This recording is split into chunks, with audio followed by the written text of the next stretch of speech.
ในโลกที่เต็มไปด้วยความท้าทายและความจำเป็นในการคิดค้นมนุษย์ได้พัฒนาสิ่งหนึ่งขึ้นมาที่เอิ้นว่าปัญญาประดิษฐ์หรือ AI สิ่งนี้แม่นดังแสงสว่างสาดส่องทางใหม่ให้แก่มนุษยชาติทั้งในด้านเศรษฐกิจศึกษาการแพทย์และการดำรงชีวิตทั่วไปปัญญาประดิษฐ์แม่นผลงานจากการร่วมแรงของนักวิทยาศาสตร์วิศวกรและนักคิดค้นหลายชั่วโมงการเฮ็ดเวียกเพื่อสร้างระบบที่สามารถคิดวิเคราะห์ตัดสินใจและเฮ็ดเวียกได้คล้ายมนุษย์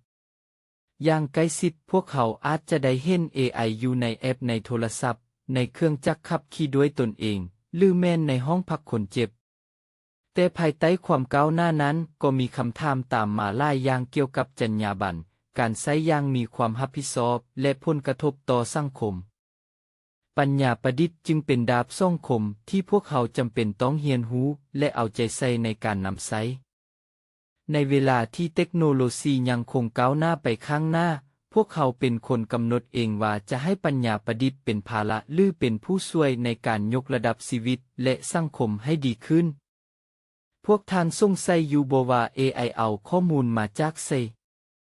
AI บ่แม่นสิ่งที่คิดหรือรู้โดยตนเองเหมือนมนุษย์แท้แต่มันเฮ็ดเวียกโดยอ้างอิงใส่ข้อมูลที่ถูกป้อนให้ในแขนงการเรียนรู้ของมัน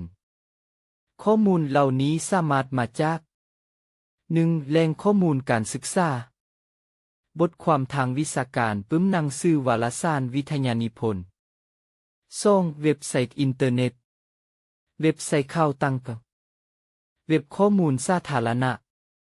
เว็บไซต์ที่มี API ให้ดึงข้อมูลเช่น Google Maps OpenWeather 3. ข้อมูลจากการฝึกอบรมเมื่อ AI ถูกฝึกด้วย Machine Learning หรือ Deep Learning นักพัฒนาเป็นคนใส่ข้อมูลให้มันเป็นก้อนนับล้านข้อมูล 4. ข้อมูลที่ได้จากผู้ใช้การโต้ตอบและข้อมูลที่ผู้ใช้ป้อนในเซตบอทฟีดแบ็กหรือข้อมูลที่ลูกค้าให้แบบบ่ระบุชื่อสรุปสั้น AI นำข้อมูลมาจากห้องสมุดอินเทอร์เน็ตฐานข้อมูลผู้ใช้และนักพัฒนา